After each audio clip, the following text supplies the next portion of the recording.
और मेहमान हमारे साथ जुड़े हुए हैं, परिचय आपका करा देते हैं, फिर चर्चा यहीं से शुरू करेंगे। विकास गोयल जी हमारे साथ जुड़ेंगे आम आदमी पार्टी की तरफ से, अमित तिवारी जी हमारे साथ जुड़े हुए हैं बीजेपी की तरफ से, डॉक्टर अनित सिंह है कांग्रेस पार्टी की तरफ से, पीयूष पंत जी हमारे साथ जुड़ेंगे वरिष्ठ पत्रकार, और निरंजन पोद्दार जी राजनीतिक विश्लेषक हमारे साथ जुड़े हुए हैं। आप सभी का बहुत स्वागत है।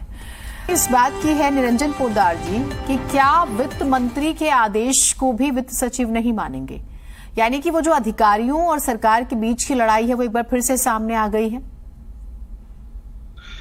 देखिए जीनत जी, इसके अंदर तो मेरे हिसाब से अगर वित्त सचिव हैं, उनके प्रवक्ता अगर आकर के बैठे तो वो इस चीज का स्पष्ट पता चल सकता है। लेकिन यहाँ पे स्थिति दिल्ली की जनता की मैं बात कर सकता हूं, एक दिल्ली का नागरिक होने के नाते। और जीनत जी, दिल्ली की जनता की स्थिति आज ये ऐसी स्थिति हो गई जैसे मान लीजिए दिल्ली की जनता एक विमान में बैठी हुई है और उस विमान का पायलट जो है वो एटीसी पे आरोप लगा रहा है कि एटीसी कह रहा है कि हम फ्लाइट चलाएंगे, हम विमान को उड़ाएंगे, और एटीसी कह रहा है कि ये जो पायलट है इसको विमान चलाना नहीं आ रहा। लेकिन जनता की सांसें अटकी हुई है। जनता को यह लग रहा है कि इन दोनों की लड़ाई के अंदर कहीं ना कहीं हमारा सत्यानाश ना हो जाए।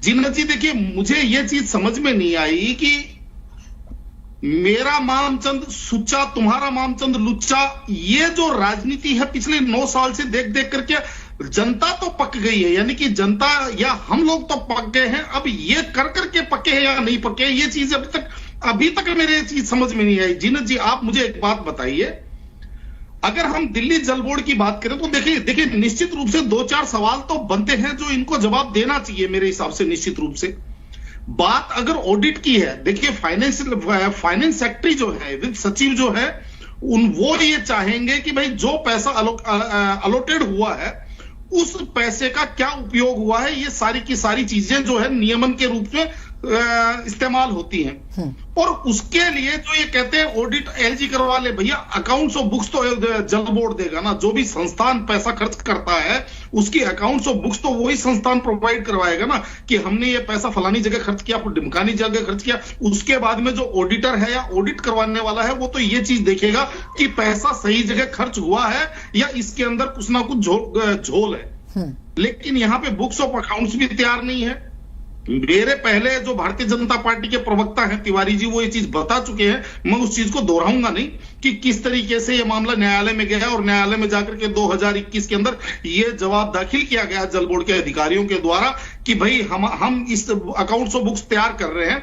लेकिन वो अकाउंट्स ऑफ बुक्स अभी तक भी तैयार नहीं हुई जीनत जी। और यहाँ पे अब जब मामला फंसने लगता है उस समय ये आरोप प्रत्यारोप की राजनीति हो जाती है। मुझे एक बात बताइए कि जो जनता ये चाह रही थी कि भाई यहाँ की जो पाइपलाइंस है उनकी मरम्मत हो, जिस तरीके से अनऑथराइज कॉलोनियों के अंदर पाइपलाइन बिछाने की और नल से जल देने की जो घोषणाएं हुई थी, जनता तो अपने अपने घरों के अंदर उन चीजों की एप्लीकेशन दे करके कनेक्शन अप्लाई करके और ये इस चीज के इंतजार में है कि कब हमारे घर में भी नल से जल आएगा। लेकिन यहाँ पे तो स्थिति कुछ उल्टी हो रही है। यहाँ पे तो जो टैंकर से पानी जा रहा था वो भी बंद होने की सिचुएशन आ रही है, या जिन जिन लोगों के घर में नल से जल मिल रहा था वहां पे भी गंदा पानी, अब पानी बंद होने की स्थिति आ रही है। आप मुझे एक बात बताइए, अभी इस दिल्ली की जनता जाए तो जाए कहां?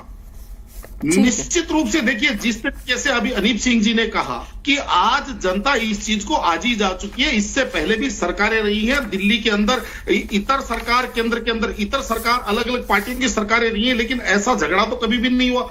और इसके अंदर भी सबसे बड़ी बात क्या है, चिट भी मेरी पुट भी मेरी, अंटा मेरे बाप का। जीनत जी, आप मुझे एक बात बताइए, जब चुनाव लड़ने जाते हैं तो कहते हैं कि हमने दिल्ली के अंदर अभूतपूर्व काम कर दिया, और जैसे ही चुनाव के अंदर जीत करके आते हैं कहते हैं हमें केंद्र सरकार काम नहीं करने दे रही, हमारे एलजी काम नहीं करने दे रहा, हमें वित्त सचिव काम नहीं करने दे रहा, हमें चीफ सेक्रेटरी हमें काम नहीं करने दे रहा। देखिए जीनत जी, सीधी सी बात आपको मैं बताऊं, मामला सारा का सारा द्वेष की राजनीति का है। जिस तरीके से एलजी और ये जो अभी आपने देखा होगा पिछले 15-20 दिन से, जो 1 महीने से जो ये घमासान चली हुई है कि भाई ये मुख्य सचिव के ऊपर आरोप लगा रहे हैं, मुख्य सचिव जो है घोटाले में फंसा हुआ है, एक आरोप प्रत्यारोप की राजनीति जो चल रही है। अब मुख्य सचिव भी अभी सोच रहा है कि सरकार को कहां फंसाया जा सकता है, तो देखिए वो भी अपने अधिकारों का प्रयोग करके कि भाई अभी अभी हमारे को अकाउंट्स ऑफ बुक्स नहीं मिला, हमारे को पैसे का जो खर्चा है उस खर्चे का ब्यौरा नहीं दिया गया, इस चीज को लेकर के वो भी कहीं ना कहीं थोड़ा सा रिजिड हो रहे। नहीं तो एक आदमी लिबरल होता तो इन चीजों को तो कहने का तात्पर्य जीनत जी, आपके चैनल के माध्यम से मैं तो तमाम, चाहे भारतीय जनता पार्टी हो चाहे आम आदमी पार्टी हो, हाथ जोड़ करके निवेदन करता हूं कि इस जनता को दो पार्टों में ना पीसिए। ये इस जनता ने आपको वोट देकर के इतनी बड़ी भूल नहीं की है कि आप उनके लिए इस तरीके का आप स्थिति पैदा कर दें कि भाई उनको पीने का और नहाने का पानी भी मुहैया ना हो। तो ये तो फिर आपने हाथ जोड़ के एक तरफा बात की ना कि वोट दे के भूल नहीं की है या वोट नहीं दे के भूल नहीं की है, दोनों बातें बोलिए फिर। तो फेयर सिस्टम तो यही होगा ना।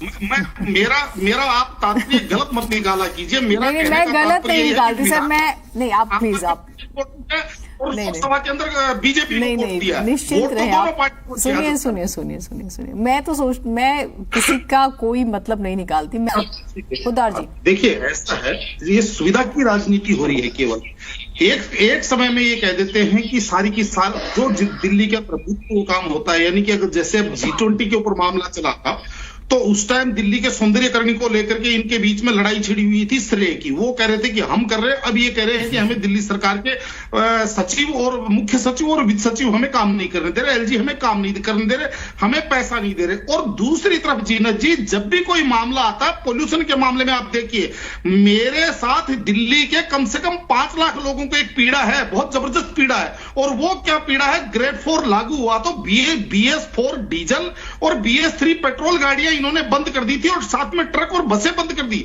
अब परसों से संडे से इन्होंने BS3 के पेट्रोल और BS4 के डीजल के ट्रक और बसें चालू कर दी, जो बाहरी दिल्ली के बाहर से जो आएंगी वो चालू हो गई। मतलब ट्रकों से धुआं नहीं होगा, उनसे पोल्यूशन नहीं होगा, लेकिन जो मेरी छोटी गाड़ी है उससे पोल्यूशन होगा। उसका 20,000 का 25,000 का चालान इन्होंने बना रखा है। भाई ये नाबालिग राजनीति है। आप कम से कम थोड़ा सा या तो समझ करके करिए या किसी से सलाह लेकर के कीजिए। आप ऐसा ना कीजिए। आपको दिल्ली की जनता ने चुना है, दिल्ली की जनता आपको चलिए उम्मीद करते हैं बीच का रास्ता निकले। कभी सांसों पर हम देखते हैं प्रदूषण की मार पॉलिटिक्स हो जाती है, अभी त्योहार पर हो गई, पानी को लेकर अब नया विवाद शुरू हुआ है। उम्मीद करते हैं कि बीच का रास्ता निकलेगा। बहुत शुक्रिया आप सभी का, आप लोग जुड़े।